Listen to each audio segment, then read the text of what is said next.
Out कर पाना बहुत टेढ़ी खीर है।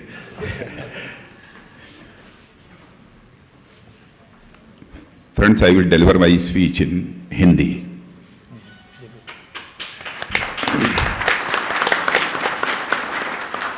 Chairman ASSOCHAM Shri Sunil ji Kanodia, Ambassador of United States, His Excellency Richard Burma, Secretary General SOCHM, Sri D.S. Rawat, Chairman MKV Group, Sri Manoj Gupta, Head of Strategic Industries, Sri Siddharth Gupta, Sri Dinesh Ji Pillai, देवियों एवं सज्जनों,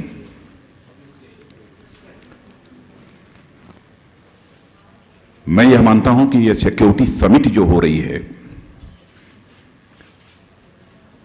कई मायनों में बहुत ही महत्वपूर्ण है। वैसे सारे देश के सिक्योरिटी सिनेरियो के बारे में मैं यहां चर्चा नहीं करने जा रहा हूं, क्योंकि मुझे कहा गया है साइबर क्राइम के संबंध में ही आप कुछ बातें अपनी रखें। वैसे जब भी मैं साइबर क्राइम के बारे में सोचता हूं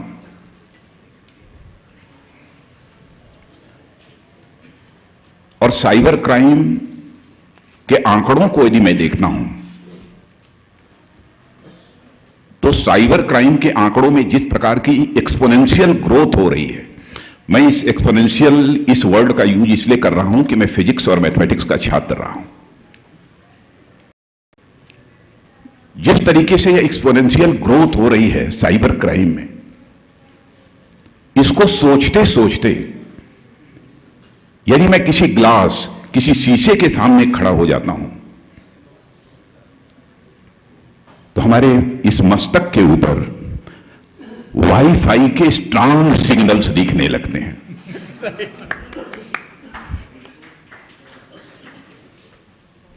साइबर क्राइम को चेक करना ये बहुत ही चैलेंजिंग टास्क है।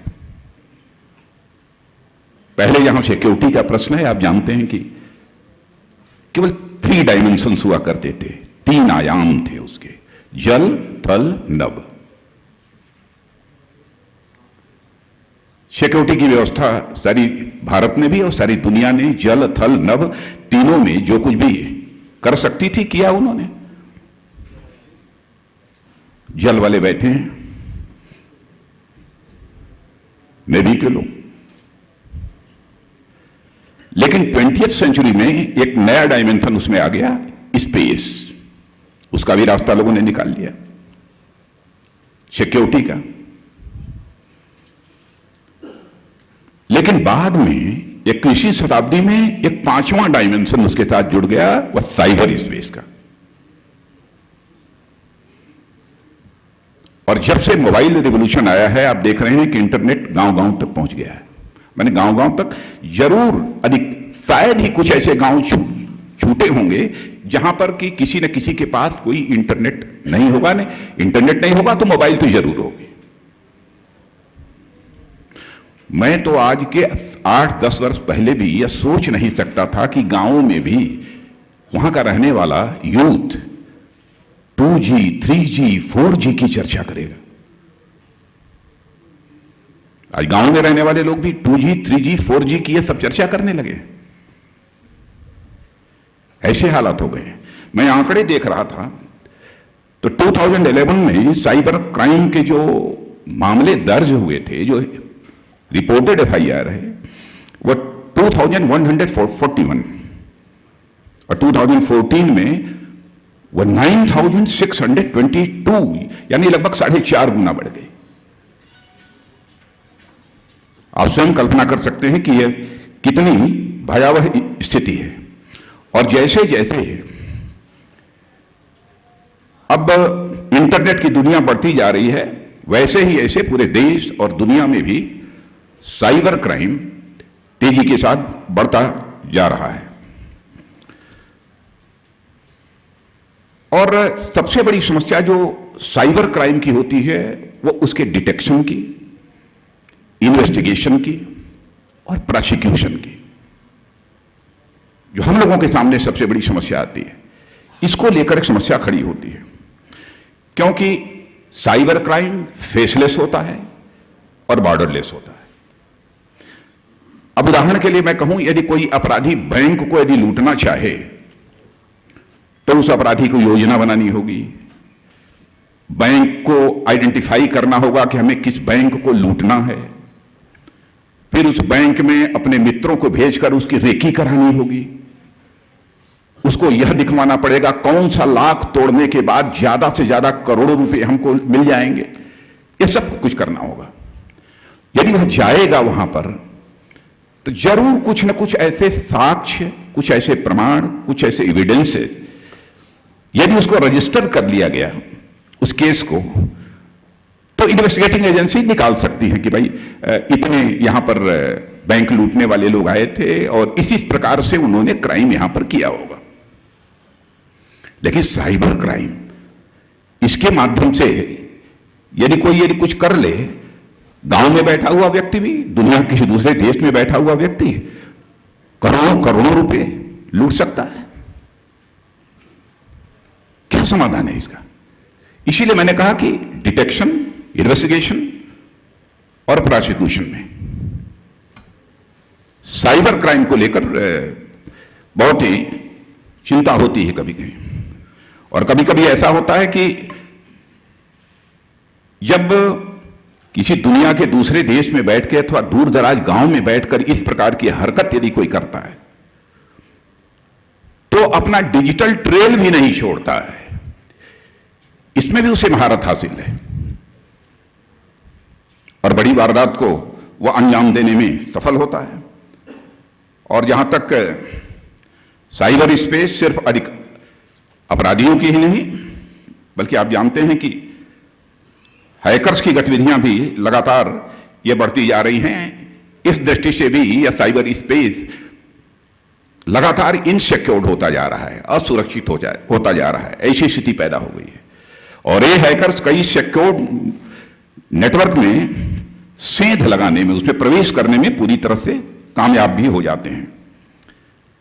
हैकर्स के कामकाज का तरीका यदि एक्सप्लेन करने की यदि कोई कोशिश करे तो बड़े बड़े आईटी एक्सपर्ट्स भी, उनको कठिनाई होती है, उसे एक्सप्लेन कर पाना उनके लिए भी यह बहुत कठिन काम होता है, उनके बूते के बाहर की बात है।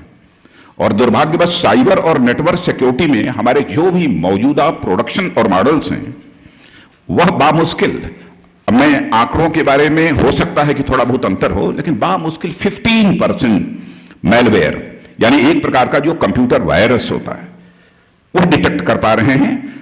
ऐसे हालात हैं। और यह आंकड़े जो मैं आपको दे रहा हूं, वेरिजॉन एक मानी जानी कंपनी है, मिस्टर सिद्धार्थ परिचित होंगे इससे। वेरिजॉन यह मानी जानी कंपनी है। एक वहां रिपोर्ट वो प्रकाशित करते हैं जिसका नाम है डाटा ब्रीच इन्वेस्टिगेशन रिपोर्ट। उसमें यह सब सारे आंकड़े जो प्रकाशित हुए हैं, जो मैं आपके सामने रख रहा हूं। जहां तक इस सिक्योरिटी समिति का प्रश्न है, मैं यह चाहूंगा सिक्योरिटी समिति साइबर स्पेस से रिलेटेड जो सिक्योरिटी क्राइसिस है उसके सॉल्यूशन के बारे में सोचे। मैं यह दावा नहीं कर सकता कि हमारी एक्सपर्टाइज है इसमें और मैं चटपट इसका कोई समाधान दे दूंगा। और मैं यह भी दावा नहीं करना चाहता कि जिस गृह मंत्रालय को मैं संभाल रहा हूं उस गृह मंत्रालय में साइबर क्राइम को रोकने की कोई फुल प्रूफ हम लोगों ने सिस्टम डेवलप कर लिया है, यह भी मैं दावा नहीं करना चाहता। और साइबर सिक्योरिटी और साथ ही साथ नेटवर्क सर्च और डाटा प्रोडक्शन ऐसे विषय हैं जिन पर भारत ही नहीं पूरी दुनिया के अंदर भी अब जागरूकता पैदा हो रही है। और इस अवेयरनेस को मैं समझता हूं कि और अधिक बढ़ाने की आवश्यकता है। और आतंकवाद के लिए भी साइबर स्पेस विशेष रूप से एक डीप डार्क वेब के रूप में एक शरण स्थली बन चुका है। और मैं समझता हूं इस बात से आप सहमत होंगे। एक सामान्य व्यक्ति इंटरनेट के बारे में जानकारी गूगल से लेता है क्योंकि वह सरफेस वेब है, कायदे कानूनों से बंधा हुआ नहीं है, इसलिए जो चाहे वो पूरी जानकारी निकाल सकता है। परंतु अलकायदा, ISIS, ये सब डीप वेब पर न केवल सक्रिय हैं बल्कि ऐसी दुनिया रच रहे हैं जो युवाओं को रेडिकलाइज कर रहे हैं और साथ ही साथ लोन वोल्फ बनने के लिए भी उन्हें मोटिवेट कर रहे हैं। यह भी एक संकट है। हाल ही में पेरिस और यूएस में जो कुछ भी हुआ है आतंकवादी घटना, उसमें लोन वोल्फ और रेडिकलाइजेशन की सबसे बड़ी भूमिका रही है। साइबर क्राइम की रफ्तार को देखते हुए मैंने एक एक्सपर्ट ग्रुप बनाया था जिसका चेयरमैन मैंने डॉक्टर गुलशन राय, जो इस मामले में माहिर माने जाते हैं, उनको चेयरमैन मैंने बनाया था और वह रिपोर्ट आ चुकी है और उस पर हमारे मंत्रालय ने लगभग काम भी प्रारंभ कर दिया है। सबसे पहले ऑनलाइन रिपोर्टिंग अब साइबर क्राइम की सुविधा बढ़ाने की दिशा में हमारा मंत्रालय इस समय काम कर रहा है। मॉनिटरिंग इन्वेस्टिगेशन के लिए मौजूदा इंफ्रास्ट्रक्चर को और कैसे मजबूत बनाया जाए, कैसे उसे और अधिक इफेक्टिव बनाया जाए, इस दृष्टि से भी हमारा मंत्रालय इस समय काम कर रहा है। साइबर क्राइम के खिलाफ लड़ाई में नोडल एजेंसी के रूप में एक हम लोगों ने एक नोडल एजेंसी जो बनाई है उसका नाम I4C, Indian cyber crime coordination centre. जब मेरा प्रेजेंटेशन हो रहा था, जब डॉक्टर गुलशन ने अपनी रिपोर्ट दी इस संबंध में, तो उसमें IC4 लिखा था, Indian cyber crime coordination centre, IC4। तो मैंने कहा कि साइबर क्राइम का चैलेंज बहुत बड़ा है, IC4 मत लिखो, आप इसको लिखो I4C। तो उसका नाम बदलकर जो है मैंने आगे की देखते हैं हम लोग, तो उसका नाम बदल दिया, इसीलिए मैं उसको I4C कहते हैं। अब हमारे मिनिस्ट्री ने भी उसको एडॉप्ट कर लिया है। तो एक ऐसी नोडल एजेंसी भी की स्थापना का भी निर्णय हम लोगों ने लिया है। देखिए, जहां तक मॉडर्न टेक्नोलॉजी का प्रश्न है, मॉडर्न टेक्नोलॉजी को रोका नहीं जा सकता, यह सिलसिला चलता रहेगा। जैसा अभी कौन कह रहा था, मिस्टर वर्मा या सिद्धार्थ कह रहे थे कि गवर्नेंस, गवर्नेंस और डिजिटल गवर्नेंस, यह सब सारा सिलसिला चला है, यह बढ़ता जाएगा, यह रुकने वाला नहीं है। और यहां तक कि गूगल ने अपने आकलन में कहा है कि 2020 तक सारी की सारी दुनिया ही ऑनलाइन हो जाएगी। लेकिन सारी की सारी दुनिया ऑनलाइन हो जाएगी तो खतरे के बारे में क्या होगा? यदि मैं कुछ बोल दूंगा तो बहुत सारे मैगजीन वाले मेरी आलोचना करेंगे।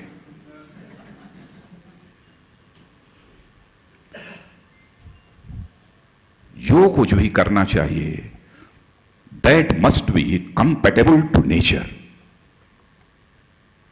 अब आगे नहीं बोलूंगा, नहीं विवाद हो जाएगा। कुछ संकेत तो मिल गया होगा ना।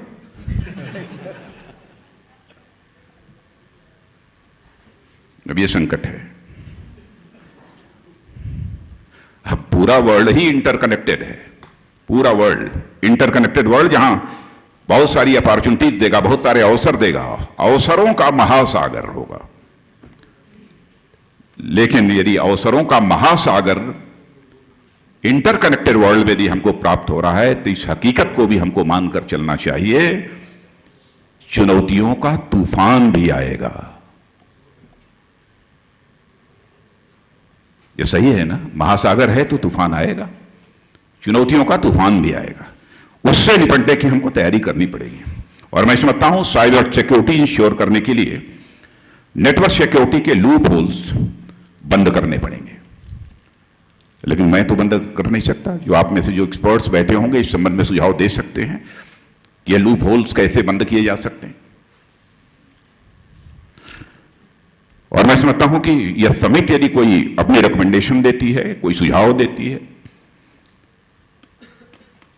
तो कोई रोड मैप तैयार करती है, तो मैं समझता हूं केवल कॉर्पोरेट्स और आईटीएंस के लिए भी यह लाभकारी नहीं होगा, बल्कि गवर्नमेंट के लिए भी होगा, जो पॉलिसी मेकर्स हैं उनके लिए भी यह लाभकारी होगा।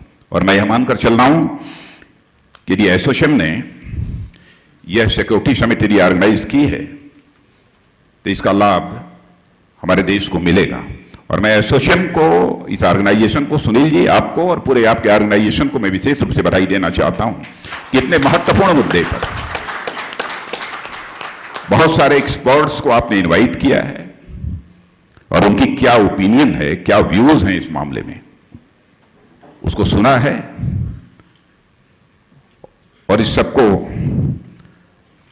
देखने के बाद कुछ ना कुछ एक्सपर्ट्स को दीजिए, प्लान कुछ चेकआउट करें कि क्या हो सकता है, कुछ रिकमेंडेशंस दें। मैं इतना यकीन दिलाता हूं कि आपकी जो रिकमेंडेशंस होंगी उस रिकमेंडेशंस को हम लोग देखेंगे, उस पर विचार करेंगे गंभीरतापूर्वक। और हमारी जो पॉलिसी भी है, गवर्नमेंट की पॉलिसी साइबर क्राइम को चेक करने के लिए, उसमें कहां पर इसको हम क्या कर सकते हैं आपकी रिकमेंडेशंस के आधार पर, वो हम करने की कोशिश करेंगे। इन्हीं शब्दों के साथ पुनः आपको मैं धन्यवाद देना चाहता हूं एक बहुत ही इंपॉर्टेंट समिट ऑर्गेनाइज करने के लिए। बहुत बहुत धन्यवाद।